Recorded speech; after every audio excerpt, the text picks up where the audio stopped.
My starting point when it comes to the consideration of any issue relating to free speech is my passionate belief that the second most precious thing in life is the right to express yourself freely.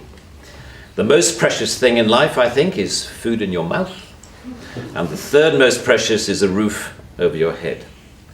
But a fixture for me in the number 2 slot is free expression, just below the need to sustain life itself. That is because I have enjoyed free expression in this country all my professional life and fully expect to continue to do so.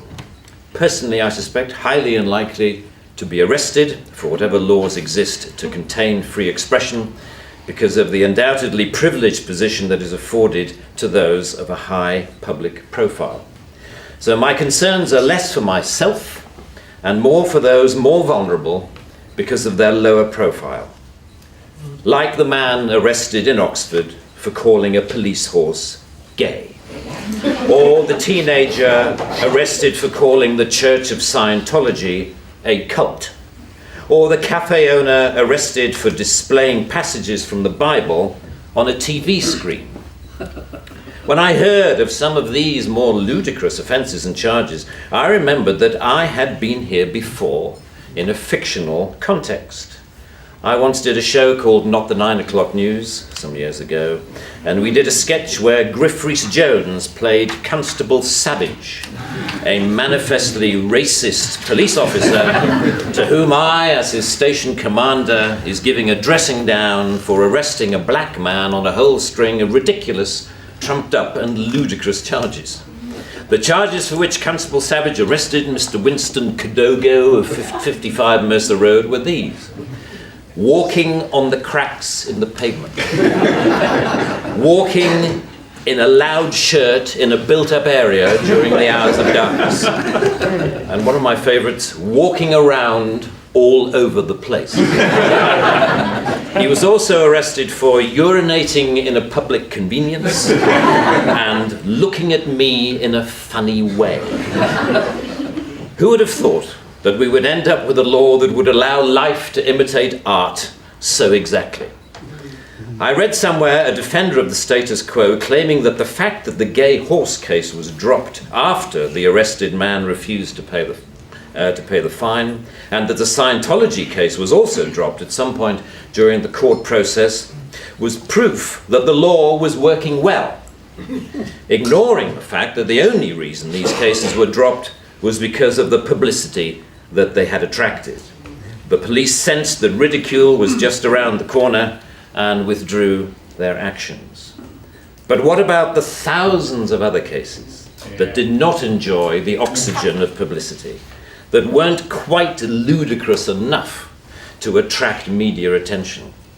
Even for those actions that were withdrawn, people were arrested, questioned, taken to court, and then released. That isn't a law working properly.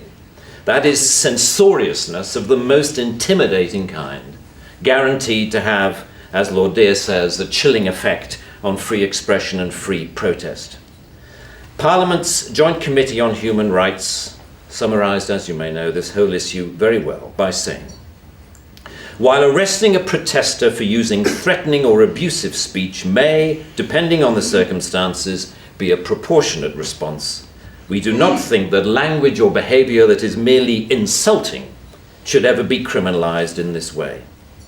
The clear problem with the outlawing of insult is that too many things can be interpreted as such. Criticism is easily construed as insult by certain parties. Ridicule easily construed as insult. Sarcasm, unfavourable comparison, merely stating an alternative point of view to the orthodoxy can be interpreted as insult. And because so many things can be interpreted as insult, it is hardly surprising that so many things have been, as the examples I talked about earlier show. Although the law under discussion has been on the statute book for over 25 years, it is indicative of a culture that has taken hold of the programs of successive governments, that with the reasonable and well-intentioned ambition to contain obnoxious elements in society, has created a society of an extraordinarily authoritarian and controlling nature. It is what you might call the new intolerance, a new but intense desire to gag uncomfortable voices of dissent. I am not intolerant, say many people, say many softly spoken, highly educated, liberal-minded people. I'm only intolerant of intolerance. And people tend to nod sagely and say, oh yes, wise words, wise words. And yet if you think about this supposedly inarguable statement for longer than 5 seconds, you realize that all it is advocating is the replacement of one kind of intolerance with another, which to me doesn't represent any kind of progress at all. Underlying prejudices, injustices, or resentments are not addressed by arresting people. They are addressed by the issues being aired, argued, and dealt with, preferably outside the legal process. For me, the best way to increase society's resistance to insulting or offensive speech is to allow a lot more of it. As with childhood diseases, you can better resist those germs to which you have been exposed. We need to build our immunity to taking offense so that we can deal with the issues that perfectly justified criticism can raise.